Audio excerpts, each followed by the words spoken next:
नमस्कार मित्रों, आज हम पढ़ने वाले हैं हिंदी वर्णमाला। बहुत सारे लोगों को हिंदी वर्णमाला समझ में नहीं आती है या लोग भ्रम में रहते हैं। उन्हें लगता है कि हमें हिंदी आती है, जबकि हिंदी की जो वर्णमाला है उसके बहुत सारे शब्द उनसे या बहुत सारे अक्षर उनसे नहीं बनते हैं। तो आज हम ब्रिज कोर्स के अंतर्गत कक्षा 9वीं के बच्चों को हिंदी की वर्णमाला का पुनराभ्यास करा रहे हैं। साथ ही आप भी इस पुनराभ्यास का हिस्सा बने और हिंदी का एक रिवीजन अपने जीवन में जरूर मार लें इस कक्षा के द्वारा। तो चलिए प्रारंभ करते हैं हिंदी वर्णमाला। हिंदी वर्णमाला में कुल 52 वर्ण होते हैं। कुल वर्णों की संख्या है 52। कुल 52 वर्ण हिंदी वर्णमाला में होते हैं, लेकिन इन 52 वर्णों के नाम बहुत कम लोगों को पता होते हैं, या पता भी होते हैं तो इनके उच्चारण से संबंधित गलतियां लोग अक्सर किया करते हैं। तो आज हम उच्चारण सहित हिंदी वर्णमाला को पूर्ण रूप से समझने का एक प्रयास कर रहे हैं। तो चलिए प्रारंभ करते हैं। हिंदी वर्णमाला के स्वरों से हम करेंगे शुरुआत।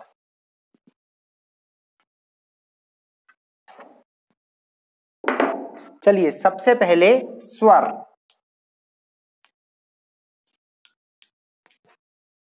बच्चों आप लोग मेरे साथ दोहराओगे जब मैं बोलूंगा तब, ठीक है? ये क्या है? आ नहीं है, ये है आ। क्या है? आ। फिर आ, है ना? देखिए इन दोनों में अंतर ये है कि इसको बोलने में, पहले वाले आ को बोलने में दूसरे वाले आ को बोलने से आधा समय लगता है और आधी शक्ति लगती है ना? इसको हमने कहे आ और इसको कहे आ। इसी प्रकार ई और ई। इसके बाद क्या आएगा? ऊ, है ना? ये है ऊ। और अगला वर्ण क्या आएगा? ऊ। ये बड़ा है, ये छोटा ऊ और बड़ा ऊ बोलते हैं हम। तो ऊ और ऊ, ये ऊ इसको बोलने में कम समय लगता है, जबकि ये जो पूंछ वाला ऊ है इसको बोलने में ज्यादा समय लगता है, इसलिए इसे बड़ा ऊ बोलते हैं। ठीक, इसी प्रकार अब क्या आएगा? ऋषि। उसके बाद आएगा ए, ऐ, ओ,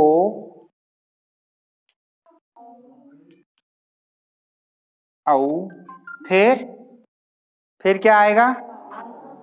इसके बाद आप सब लोग जो इस वीडियो को देख रहे हैं वो ये समझते हैं कि आ, ई, उ, ऋषि, ए, ऐ, ओ, औ और आहा भी स्वर है। जबकि बच्चों आप लोग भी समझ लीजिए, आहा स्वर की श्रेणी में नहीं आते हैं। स्वरों की संख्या है कुल मिलाकर, स्वर बराबर 11। कितने स्वर हैं?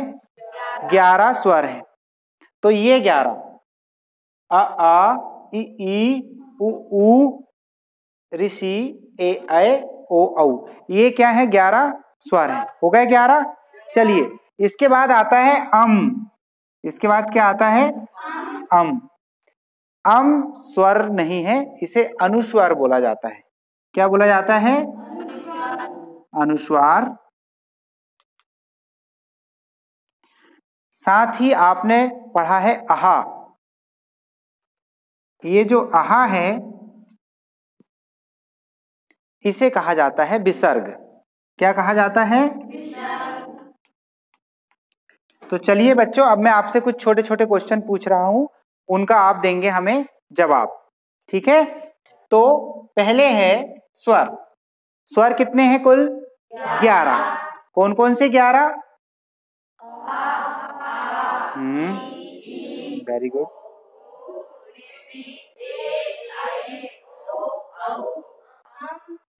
अम और आहा स्वर नहीं है बेटा, अम और आहा स्वर नहीं है। आपको बात समझ में आ रही है?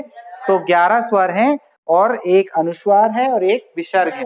ये आपको समझ में आया? हमेशा याद रखेंगे, है ना। अब आप कक्षा 9वीं में हैं और ये नर्सरी की पढ़ाई है, लेकिन बच्चों इसका एक रिवीजन बहुत जरूरी है, इसलिए आपको ये कराया जा रहा है। कुछ समझ में आया? ये एक गलती होती थी वो सुधर गई। चलें अब व्यंजन पढ़ें। तो चलिए,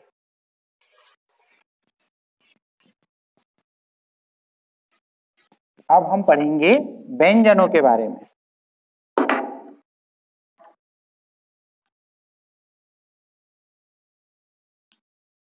ये हो गया अपना व्यंजन, है ना।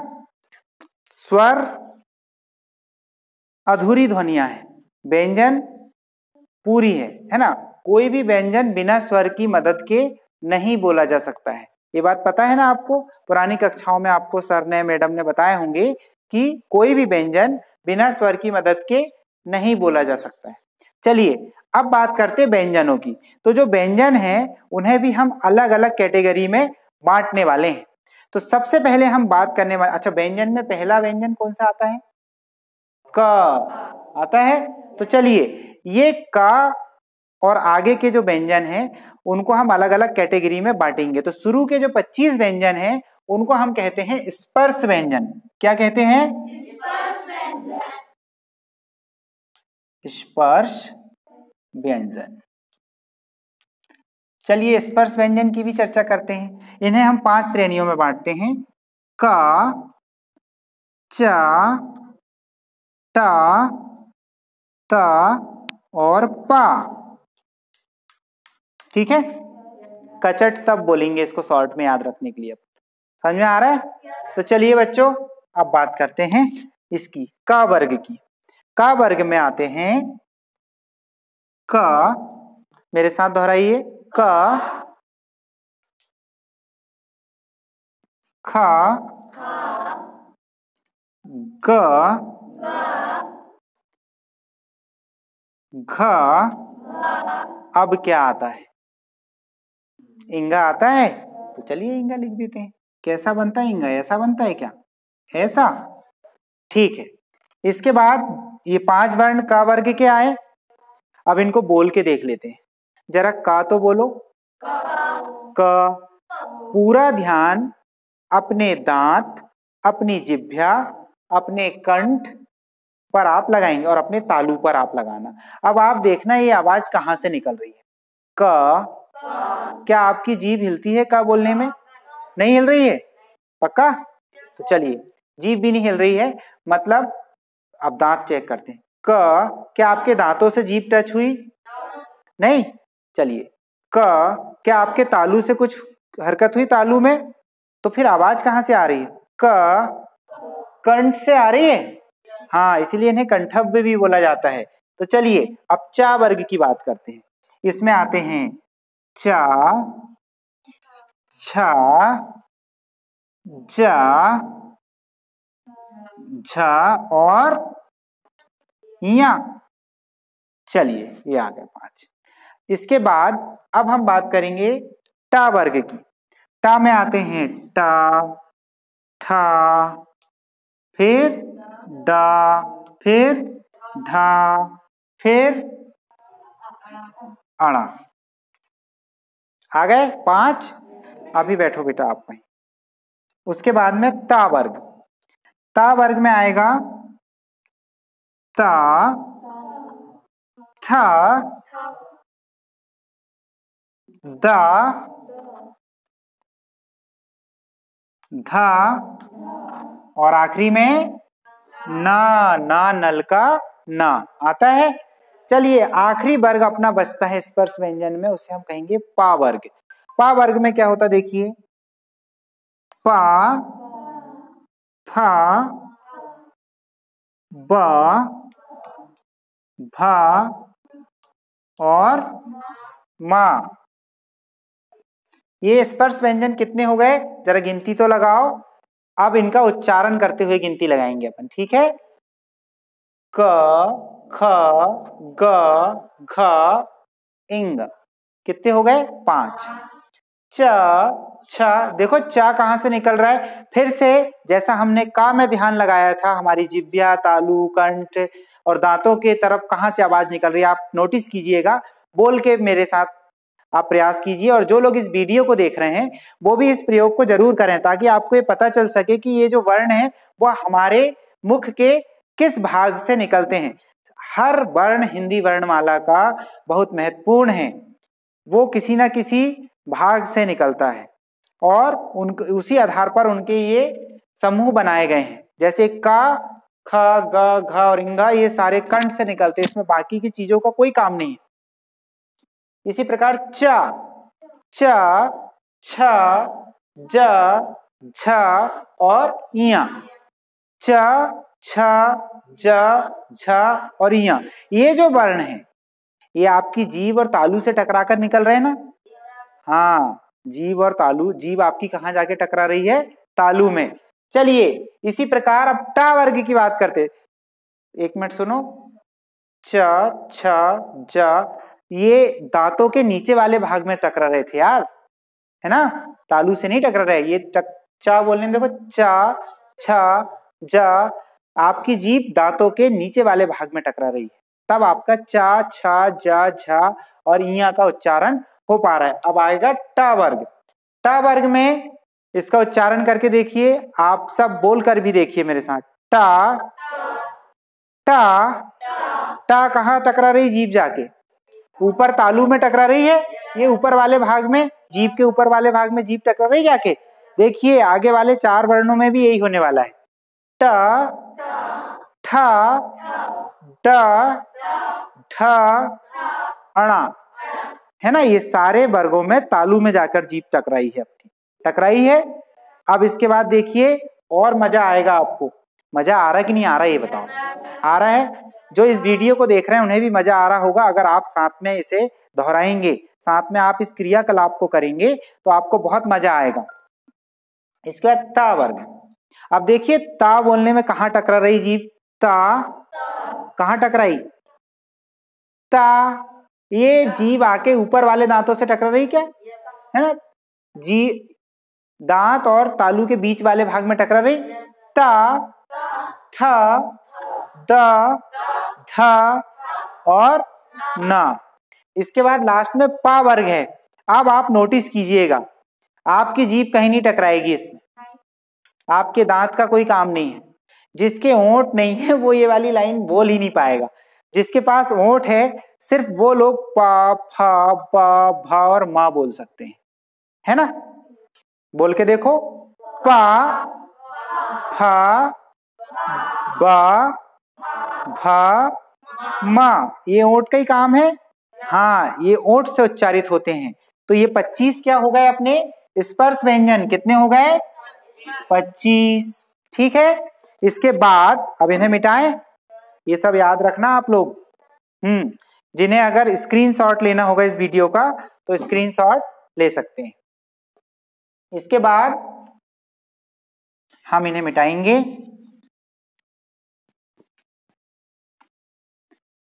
अब स्पर्श व्यंजन हम एक तरफ लिख देते हैं इनको, है ना,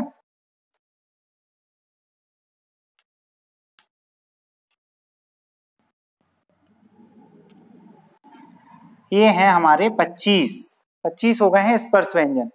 अब इसके बाद हम बात करेंगे किसकी, बताओ,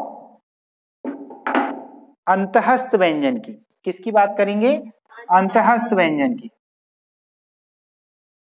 अंतस्थ,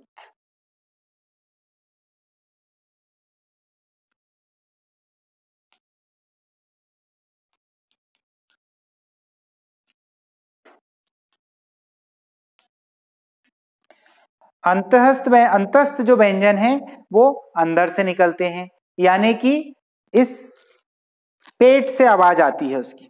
आप देखना, आप पेट पे हाथ रख के भी देख सकते हैं, आपको महसूस होगा, पेट हिलेगा आपका जब आप इन वर्णों को बोलेंगे। तो ऐसे 4 वर्ण है, या, र, ला, व, पेट में थोड़ा मूवमेंट होता है। हाँ, तो अंतःस्थ व्यंजन कितने हैं, ये भी 4 हैं, या, रा, ला वा। ठीक है, इसके बाद अब हम बात करेंगे ऊष्म व्यंजन की, है ना। 4 ऊष्म व्यंजन भी होते हैं, इन्हें एक तरफ कर दें।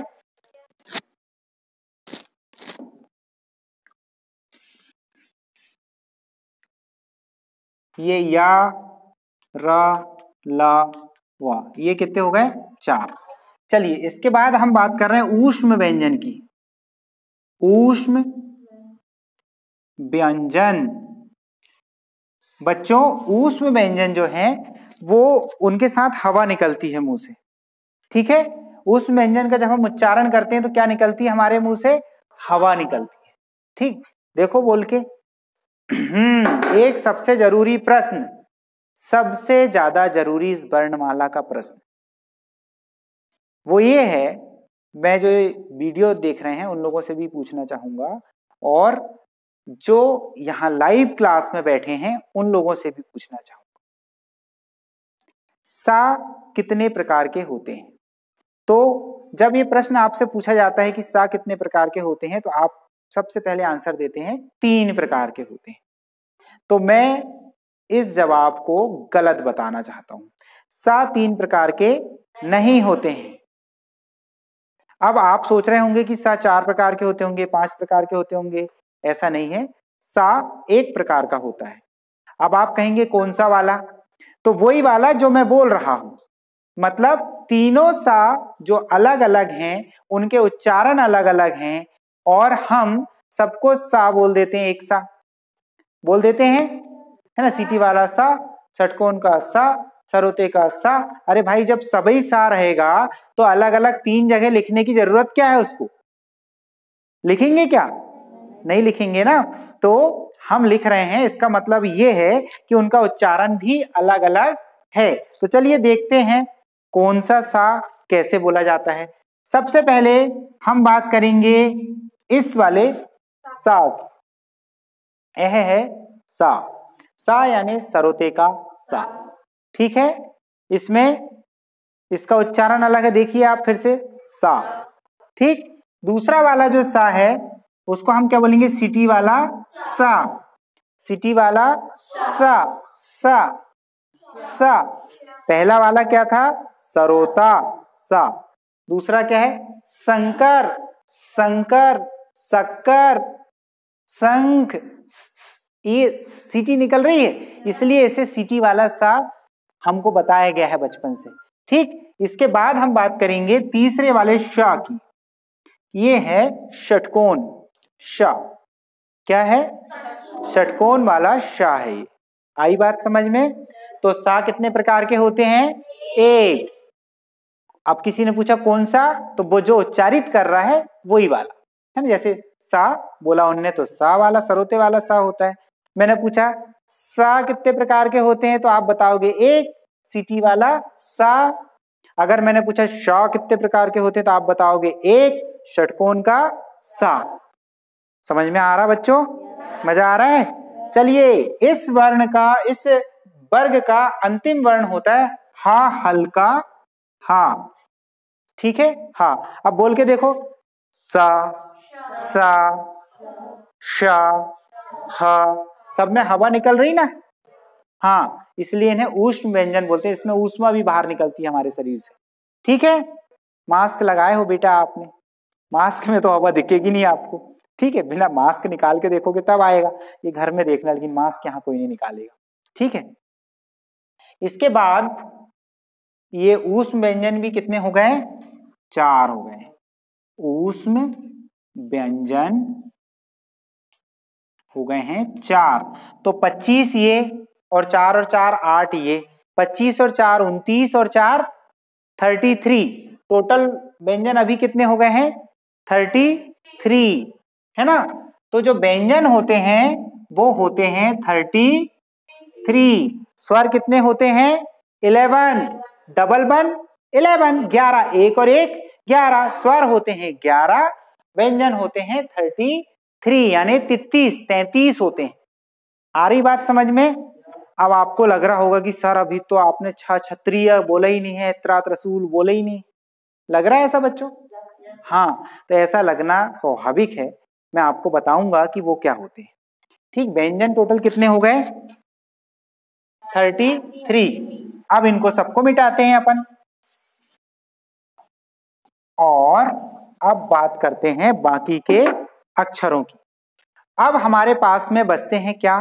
33 और 11 बोले तो 44 हो गए, और 2 अनुस्वार और विसर्ग 46 हो गए। अब हमारे पास मतलब 46 हो गए। 46, 52 में से 46 गए तो कितने बचे? 6 बचे। 6 नए वर्ण हमको बोलना है, तो ठीक है। अब हम 4 बनाएंगे संयुक्त व्यंजन। क्या बनाएंगे?